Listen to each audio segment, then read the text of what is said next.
Hello dear students, myself Ashish Kachhadiya and today we discuss topic related to building services. In today's topic we discuss about unit number 5 miscellaneous services and green building. એટલે કે પરચુરણ સેવાઓ અને green building નામનું જે આપણું unit number 5 રહેલું છે તેના વિશે છે એ આપણે ચર્ચા કરશું. તો સ્ટાર્ટ કરીએ. તો ફર્સ્ટ ઓફ ઓલ તો આપણે એ જોઈએ કે આપણે આ વિડિયો લેક્ચરની અંદર કયા કયા ટોપિક્સ છે તે જોવાના છીએ. તો આપણે આ વિડિયો લેક્ચરની અંદર ગ્રે વોટર ટ્રીટમેન્ટ સિસ્ટમ એટલે ગ્રે વોટરને સુધારવા માટેની જે સિસ્ટમ રહેલી છે તો એને કઈ કઈ જગ્યાએ પહોંચાડવા માટેની જે સિસ્ટમ રહેલી છે તે અને components of grey water system એટલે કે ગ્રે વોટર સિસ્ટમના જે ભાગો રહેલા છે મુખ્ય ભાગો એ કયા કયા રહેલા છે તે આપણે આ વિડિયો લેક્ચરની અંદર જોશું. તો સ્ટાર્ટ કરીએ. તો ફર્સ્ટ ઓફ ઓલ છે કે grey water treatment system. Grey water treatment system are divided into two groups as under primary diversion system and secondary treatment system. બરાબર, ગ્રે વોટર ટ્રીટમેન્ટ છે એને મુખ્ય બે રીતમાં છે એ આપણે વેચી શકીએ. કઈ કઈ?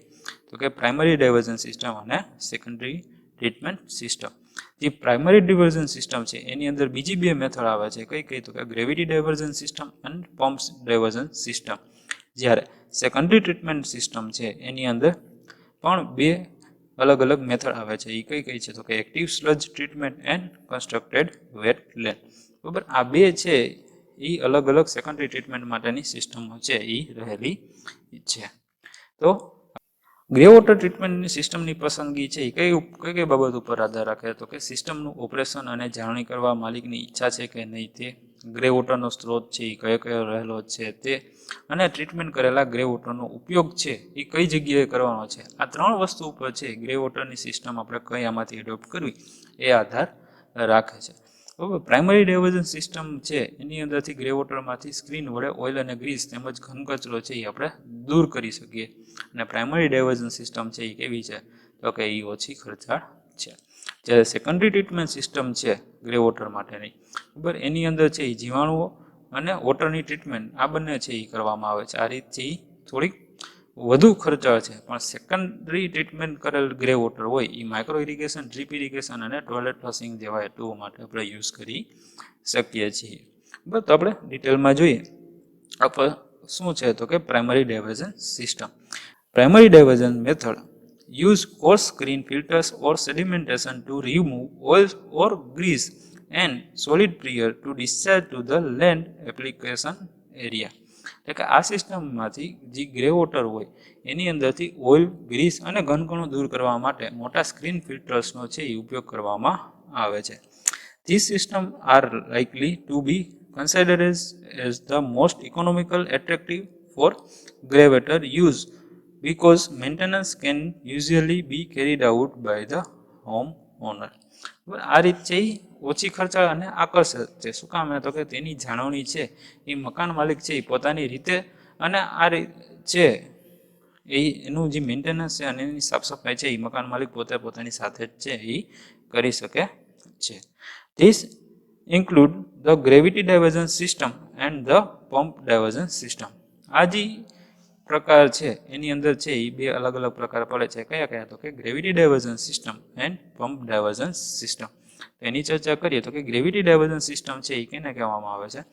Gravity diversion device incorporate a tank activated valve, switch or tap which is fitted to the outlet of the waste pipe of the plumbing fixture such as the laundry tub. આ સિસ્ટમની અંદર શું કરવામાં આવે? તો કે પ્લમ્બિંગ ફિક્ચર એ વાકેલ હોય કે કયા કયા? તો કે લોન્ડ્રી ટબ છે, વોશિંગ મશીન છે, એના આઉટલેટ આગળ પાઇપની અંદર છે એ નળ અથવા તો સ્વિચ છે એ બેસાડવામાં આવે છે. The plumbing diversion device can be switched by the householder to divert the grey water from the laundry tub by gravity directly to the diversion line and the proposed to the land application area. બરાબર, આ નળને ખોલીને છે pipe માટે જે તે એરિયાના grey વોટરને પહોંચાડવામાં આવે છે. અને એ શેના દ્વારા કરવામાં આવે? તો કે ગ્રેવિટી ફ્લો છે દ્વારા છે એ કરવામાં આવે છે. તો grey water must not be stored. Grey water છે એનો સંગ્રહ કરવામાં આવતો નથી અને આની અંદર એની ટ્રીટમેન્ટ પણ કરવામાં આવતી નથી. ડાયરેક્ટ છે એ ફિલ્ડ ઉપર છે એ જવા દેવામાં આવે છે. ત્યારબાદ વાત કરીએ તો કે પંપ ડાયવર્ઝન સિસ્ટમ. બરાબર, પંપ દ્વારા જે છે એ આપણે પ્રોસેસ કરીએ છીએ તે. તો કે the pump diversion system directly recycle untreated domestic grey water for lawn and ornamental garden watering. એટલે કે આ સિસ્ટમમાં છે ટ્રીટમેન્ટ કર્યા વિનાનું ગ્રે વોટર જે હોય એને પંપ વડે સીધું જ છે એ લોનમાં સ્પ્રિંકલિંગ માટે અથવા તો બગીચો જે છે એની વોટરિંગ માટે છે યુઝ કરવામાં આવે છે. આ સિસ્ટમમાં પણ પાણીનો સંગ્રહ કે એની ટ્રીટમેન્ટ કરવામાં આવતી નથી. આ સિસ્ટમની અંદર બાથટબ, વોશિંગ મશીન વગેરેનો ફ્લો છે એ કામચલાઉ ધોરણે એકઠો કરી અને એક સર્જ ટેન્ક બનાવવામાં આવે છે, એની અંદર યુઝ કરવામાં આવે છે. જે સ્ટોરેજ ટેન્ક નથી એની અંદર કાંઈ પાણી આપણે સ્ટોર કરી શકીએ નહીં, પણ ગ્રે વોટરને શું કરવામાં આવે છે તો સર્જ ટેન્કની અંદર છે એ દાખલ થવા દેવામાં આવે, ત્યારબાદ એનું સ્ક્રીનિંગ કરવામાં આવે છે અને સર્જ ટેન્ક છે એની દ્વારા પંપ વડે છે એ ગ્રે વોટર છે એ બગીચાની અંદર છે એ મોકલવામાં આવે છે. બરાબર, આપણે અહીંયા નીચે જોઈએ કે આ મકાન છે એમાંથી સ્ક્રીનિંગમાંથી સર્જ ટેન્ક, આ સર્જ ટેન્ક દ્વારા પંપ દ્વારા છે એ બગીચાની અંદર છે એ પાણી પહોંચાડવામાં આવે છે. ત્યારબાદ આપણે જોઈએ તો કે સેકન્ડરી ટ્રીટમેન્ટ સિસ્ટમ. બરાબર, સેકન્ડરી ટ્રીટમેન્ટ સિસ્ટમ જે રહેલી છે ગ્રે વોટર, એમાંથી ઓઇલ, ગ્રીસ છે, સોલિડ્સ છે અને ઓર્ગેનિક પાર્ટિકલ્સ છે એને દૂર કરવા માટે છે એ યુઝ કરવામાં આવે છે. These allow a secondary treated grey water to irrigated via micro drip or surface irrigation method. બરાબર, આવું ગ્રે વોટર છે એ ડ્રીપ ઇરિગેશન અથવા તો સપાટી પરની જે ઇરિગેશન સિસ્ટમ માટે પણ છે યુઝ કરવામાં આવે છે. These systems are generally more expensive due to the initial establishment cost associated with the continuing treatment needs and ongoing maintenance cost. બરાબર, આ પ્રકારની સિસ્ટમ છે એનું શરૂઆતનું ખર્ચ વધારે છે, ઉપરાંત ટ્રીટમેન્ટ અને જાળવણી ખર્ચ પણ છે એ વધારે આવે છે. ત્યારબાદ આપણે વાત કરીએ તો કે સેકન્ડરી સિસ્ટમની અંદર જે એક્ટિવ સ્લજ મેથડ છે તો એક્ટિવ સ્લજ ટ્રીટમેન્ટ રહેલી છે એની. In active sludge treatment bacteria digest organic material on a wastewater, significantly reducing the organic material, which is measured by the biological oxygen demand, like a BOD, and chemical oxygen demand, COD. In the process, nitrogen, phosphorus, inorganic substance, and the pathogenics are also reduced. શું કહે છે તો કે આ પ્રકારની જે treatment છે active sludge treatment, એની અંદર બેક્ટેરિયા દ્વારા વેસ્ટ વોટરમાં રહેલા ઓર્ગેનિક મેટરનું શું કરી દેવામાં આવે છે તો કે પાચન કરવામાં આવે છે. આ પાચન કરીને ઓર્ગેનિક મેટર છે એ ઓછું કરી શકાય છે, જે શું કરે છે તો કે બીઓડી અને સીઓડી આ બંનેને ઘટાડે છે. આ રીતમાં નાઇટ્રોજન, ફોસ્ફરસ અને ઇનઓર્ગેનિક પદાર્થ તથા જીવાણુઓ પણ શું થાય છે તો કે ઓછા થઈ જાય છે. Pathogen reduction is due to competition, digestion and sedimentation. એટલે કે આ જે મેથડની અંદર છે એ સેડિમેન્ટેશન, ડાયજેશન અને કોમ્પિટિશનનો જે ઉપયોગ છે એ કરવામાં આવે છે. ત્યારબાદ કરીએ તો કે કન્સ્ટ્રક્શન વેટલેન્ડ, જે સેકન્ડરી ડાયવર્ઝન સિસ્ટમ છે એની અંદર જે વાત કરીએ તો કે constructed wetland performs was efficiently in the removal of BOD, COD, turbidity, total coliforms, facial coliforms, nitrogen, ammonia, aluminum, potassium and phosphate from the grey water. હવે આ પ્રકારના ટ્રીટમેન્ટમાંથી એટલે કે કન્સ્ટ્રક્શન વેટલેન્ડમાંથી ગ્રે વોટરમાંથી BOD, COD, turbidity, total coliform જે છે તે નાઇટ્રોજન, એમોનિયા, પોટેશિયમ અને ફોસ્ફેટ આ બધા કણો છે એ દૂર કરવામાં આવે છે.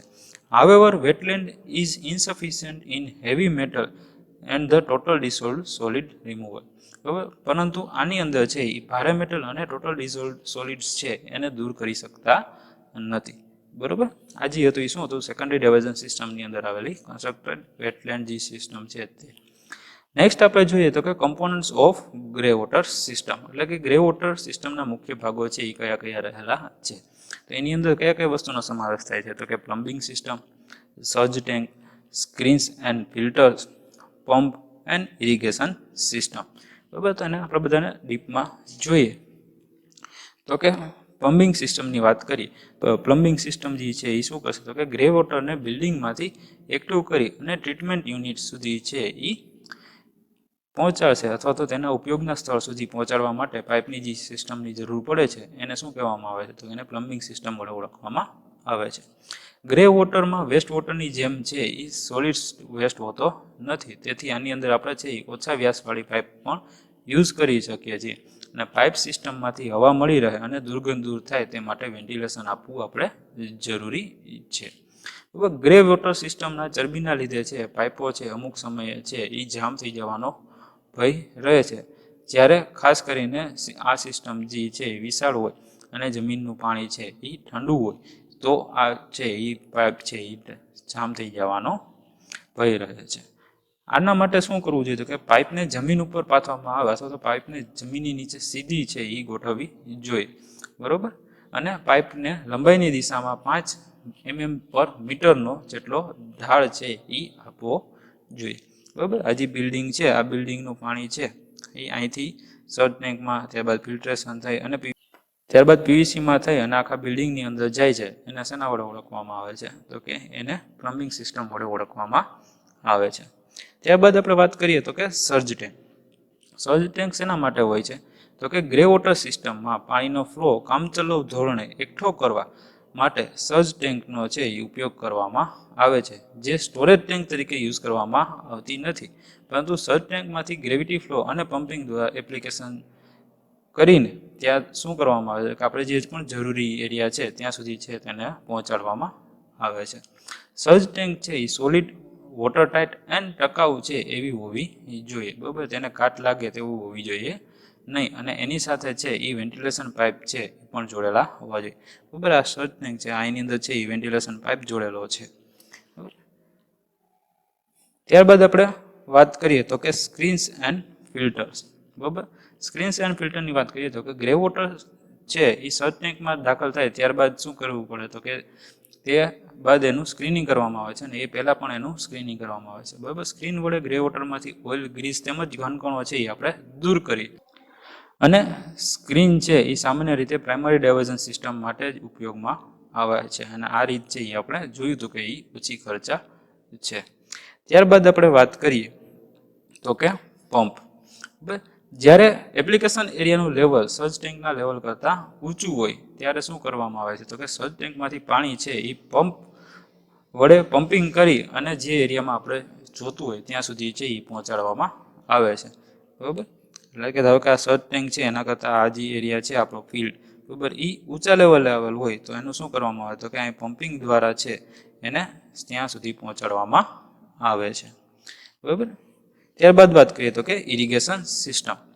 ઇરિગેશનની સિસ્ટમની વાત કરીએ તો કે ગ્રે વોટરના સ્ટાન્ડર્ડ મુજબ 2 પ્રકારની ઇરિગેશન સિસ્ટમ છે યુઝ કરવામાં આવે છે, જેની અંદર સબસર્ફેસ ડ્રીપ ઇરિગેશન સિસ્ટમ અને મિની લીચ ડ્રીપ ફિલ્ડ છે એનો ઉપયોગ કરવામાં આવે છે. સબસર્ફેસ ડ્રીપ ઇરિગેશન સિસ્ટમમાં શું હોય છે? તો કે કાળા પાણી નળી હોય છે જે જમીનના છોડના મૂળિયા પાસે છે એ ગોઠવવામાં આવે છે અને એના ક્ષેત્ર જે મૂળિયાના ભાગ છે એમાં મહત્તમ પાણી છે એ નિયંત્રિત અંતરાલે એટલે કે નિયમિત ટાઈમે છે એ આપણે એને પૂરો પાડી શકીએ એવી સિંચાઈ છે એને ઓળખવામાં આવે છે, બરાબર. એ સબસર્ફેસ ડ્રીપ ઇરિગેશન સિસ્ટમ છે, ઓકે.